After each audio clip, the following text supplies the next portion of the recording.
It's an interesting question.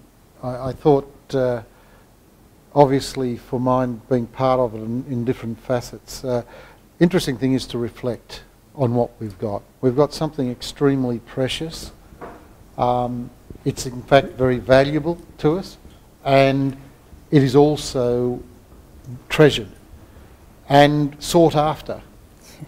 It's really an opportunity for us to reflect on how we start to re-emphasise how important it is to so many people, not only our own businesses, but try and get into the modern age of communicating better.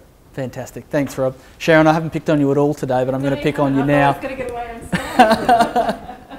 Actually, it's quite good to sit here and listen to everybody's perceptions of the reef, because we, particularly here, we seem to have such a wide, diverse sort of interaction with the reef. So it's been quite interesting to hear their own experiences, because we all have them. So fantastic. And hopefully reinvigorate the message that we got. Next time we're talking to a journalist, one more thing to throw into the pitch story to make sure that we get the right message out there. So thanks for coming along, Sharon. Stephanie? For me, it's probably been hearing the individual stories of the operators and seeing that they're, you might be travelling to the same destination each day, but the experience that's being delivered on each of the operations here in Cairns and the same in our region is quite unique. And I think for our region, we can take that away and see what stories people are telling without realising, and then see how we can help them push that message out further. Fantastic. Pat? Yeah, no, definitely. And I think one of the greatest things I got out of today was just actually meeting a lot of the operators around the table and understanding, how passionate we all are about the Great Barrier Reef and the products that we're delivering, but how we can really start differentiating ourselves but maybe even collaborating and working on growing this icon that, we seem to be decreasing in terms of visitation, but, it is our number one icon, and how we can keep progressing that in the future. Exactly, and we're just the tip of the iceberg in terms of the stories we can tell about this great place. Yeah, fantastic. Paul?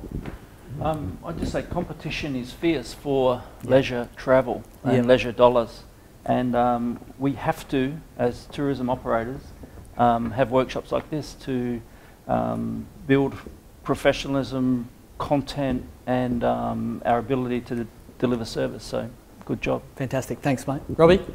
I think just the earlier slides just re-emphasise that we're not the only reef in the world, we're not the only reef in Australia, and I think we need to continually reinvent and recalibrate ourselves so that we do remain the best, and we strive to be the best.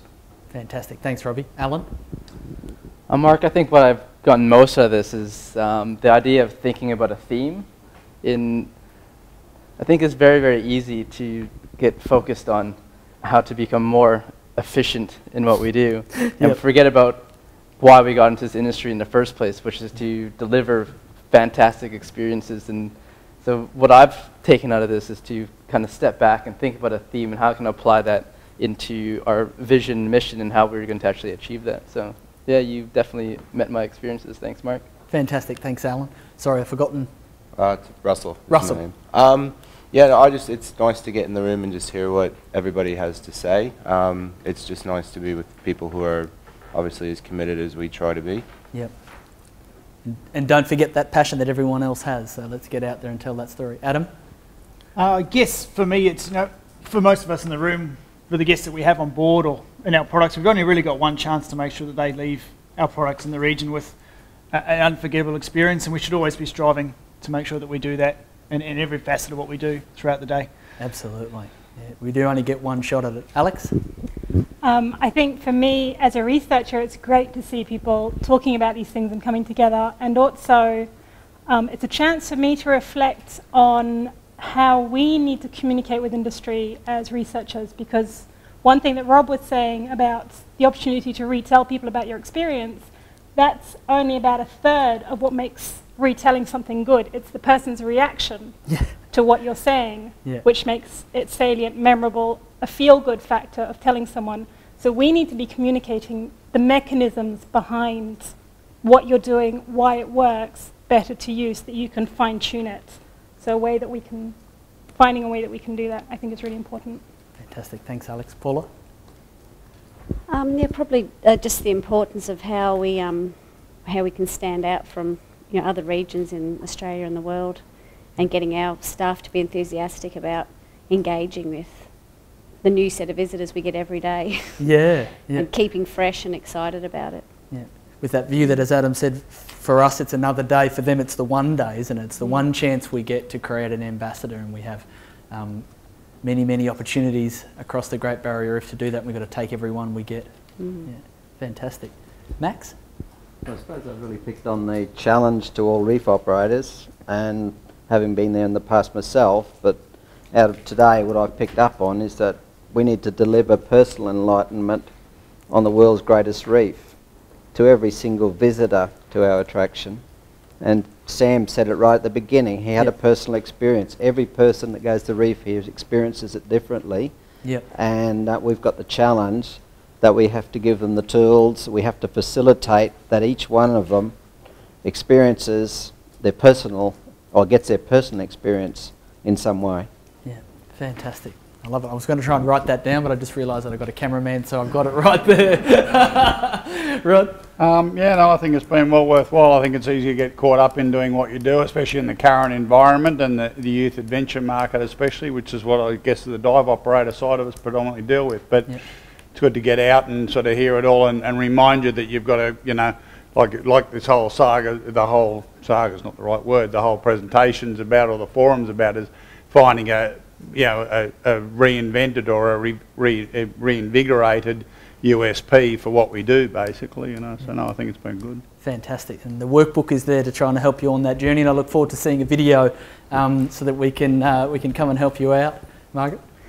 I think for me it has bedded down the importance of the visitors' connection to the reef beyond their physical connection, so once they're gone, and I think from my point of view that connection for us can lead to, you know, protection and, you know, all of those things that that we're looking for. So fall in love with the Great Barrier Reef and take that with you through the rest of your life is what we're aiming for. But the best way to do that is to have that moment, isn't it? You know, to have that falling in love moment with one of these guys, and then they can take that with them through the rest of their days.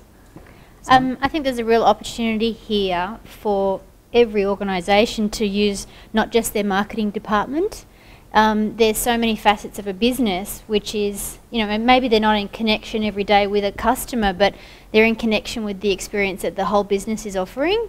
And so this experience within a business, you know, you can communicate to all of your staff and uncover opportunities that someone, you know, further down the food chain from the marketing department had, but they never had the experience to voice it and to put it forward as a great idea.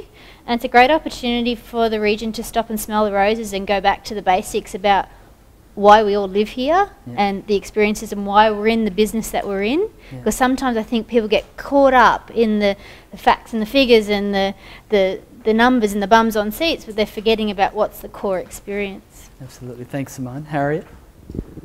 Well, what do I take away? That I've learned that customer service, there is already a baseline understanding of what customer service is, and it's really important now to focus on the experience, and that is drawing on, as you say, other staff members' experiences, particularly those people that are dealing day to day with the customers, and incorporating them and their experiences into whether it be collateral, you know, that day-to-day interaction. So definitely using their experiences a lot more in delivering a better experience for the customer. So as Max said, creating that personal connection. When you've got that moment, then you never forget it. Yeah, fantastic. They're the two that are there. So. Ian? I think it's just made me realise that to focus on setting expectations, and also what Paula said about, you know, just the looking after people. When people are in a new situation, they're only there for a very short period of time. You forget that people don't know whether to turn left or turn right, and they want to be looked after. I mean, I was on Skyrail just on Sunday. It was amazing, you know, we just got on the thing and then someone said, oh, I'll take the buggy and I'll put it on the thing behind me so that I would, you know, it wasn't squashed up with the buggy and the children. And, you know, it was just that friendliness and we can all that attention, just making sure that made my experience of that day. And it was just about that I wasn't squashed with my buggy. And do you know what I mean? That made the experience for me. No one would have thought, well, I'll tell you what, you've got to make sure someone's buggy's there. But, you know, but that made it just that the level of care to me was just, that was great. And it's a really good example of just remember to look after the customers on the small level as well as the macro. You know, there's the micro as well. Fantastic. Thanks, Ian. And I haven't picked much on you today, Sonia, so do you want to jump on? I think it's just reinforcing a lot of what everybody said. It's from the small operator to the more boutique experience to the larger operators. It's all about being personal and having that take-home memory. And I think a lot of people here have been through the Quicksilver days and have been involved, and it's all about reef ambassadors. We want people to go away as ambassadors, not just for us, but for conservation, for the region. Yeah. And it's personal. Yeah. That's what we think, it's personal. That's right. And a little moment to make that happen. It takes a little moment to make that personal touch happen. Fantastic. Paul? I guess from where I sit, I look after our sort of part of the digital team, and the experience doesn't just start when people get there. So I guess it's translating. What I got out of it is that it's part of setting that narrative from day one when they come to your website and making sure that everything is congruent through the whole process, from when they see your website and to when they they go and have that wow moment. It's sort of, for lack of a better term, it's like a foreplay. Yeah. You're leading up to that ultimate moment. Yeah. That sounds really dirty. Yeah, but I set the scene with the orgasm. I understand. It's my fault. But it's about establishing that narrative and making sure it travels through. So the stuff that they see on your website is reflected. And if you can give them that anticipation of the wow moment by what they see and what they experience through social media before they get there, then once they get there and have that wow experience, it's a multiplier effect of it all.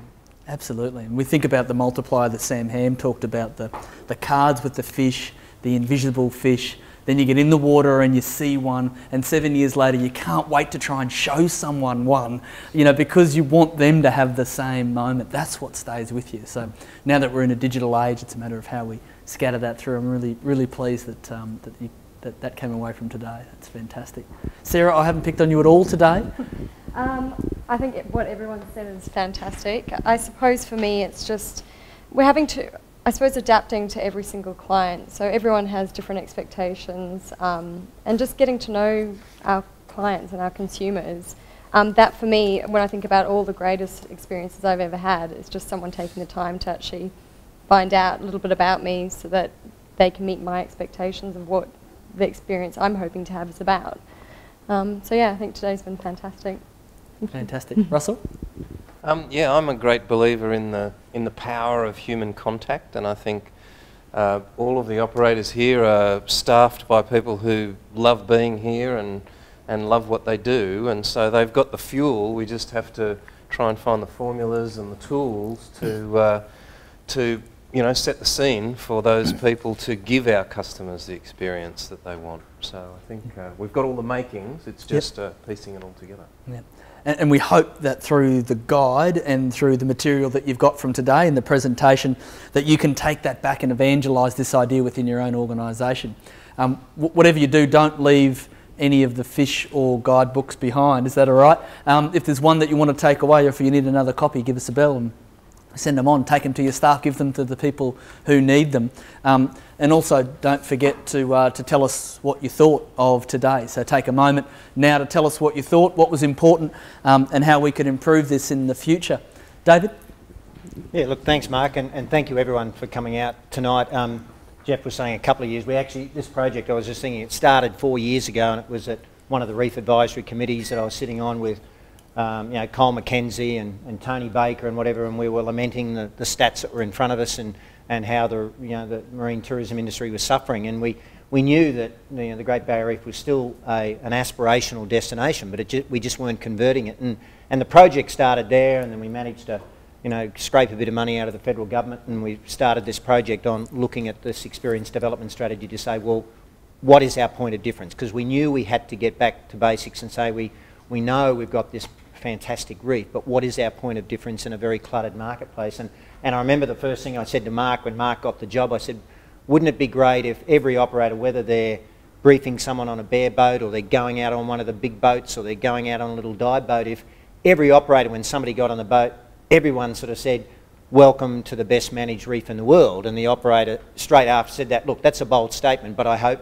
by the end of your day or your week or whatever, everything that the operator then did on that trip was all, in a sense, building up, so when they came back and they're saying, well, I hope you had a great day, everyone. If you remember at the start of the day, I said, welcome to the best managed reef, the best reef experience in the world, that the operator would say, I hope everything you've seen and done and whatever, whether it was in the day or the week, has highlighted to you why this is the best reef experience in the world. And that was the premise that we started with, and it's sort of, that's where we've got to today. And I suppose I finished, the other day I had to do a presentation to all the people in the new tourism department that the new government's created, and there's 30 people in this department, and none of them actually have a tourism background, so they're all in there and they're all new and they're keen, and I had to do a presentation on destination management, and I had to talk about what is tourism, and I gave them the definition, World Tourism Organisation, people travelling away for a year or something, but then I said, you know what tourism really is, and it sounds a bit corny, but from what you're saying, I said tourism is the power to change people's lives, because that's exactly really what our operators, what our products, whether you're on the reef, whether you're in the rainforest, whether you're in the outback, ultimately, that's what we do. We have people when they're at their most comfortable, they're on holidays, whatever. It's not about ramming a message or anything down their throat, but it is about those little things that change their lives. They go away and they think that was a wow experience, and of course hopefully they remember us. That becomes the great memories, and that's great for Queensland tourism. But yeah, I think this is a project that's really about that, changing people's lives. So thanks everyone for your time tonight. I saw a great quote the other day that said, a holiday is the only thing you can buy that makes you richer. And I thought that was pretty close to what you had to say there. I think Heather has been on the phone for some of the time and has been pretty patient hanging in there. Heather, you still with us? No, I think fair enough. I can understand if she beeped off. I might have beeped off too. Look, I'll let Jeff bring us to a close, but from my perspective, this is the third session that I've run around this topic, and probably the most inspiring group that I've seen. The guys in the Whitsundays certainly gave you a run for your money, but as I expected, the North Queensland and Tropical North Queensland team really brought it home for the reef. So I'm certainly more inspired about this project than I ever have been before. So Jeff, over to you to bring it to a close. Nothing like a little bit of parochial engagement there to kick things off, but I think for me it was great. We've done a lot of planning coming into today. It's a very, very experienced audience, and don't think for a second that all of the power to make this shift doesn't exist within all of the operators of the region. What I took away from today was I can hear cogs ticking and turning and people starting to to rethink and reimagine a little bit. So that's really promising. I guess the key thing from mine is the momentum. The derailer can be when we leave and we think, oh, that was fantastic, but we go back to business as usual. So I think there's an opportunity for us to keep momentum going, to work with each other. So whilst we've got individual operators and there's a competitive environment, there's also a great power here for us to, I think we're more powerful collectively if we have 100 fantastic stories emanating from our Great Barrier Reef, and that will help us to I guess, shift this positioning, the connection, and re-establish our global presence. So I think that's, I couldn't be happier from that sense.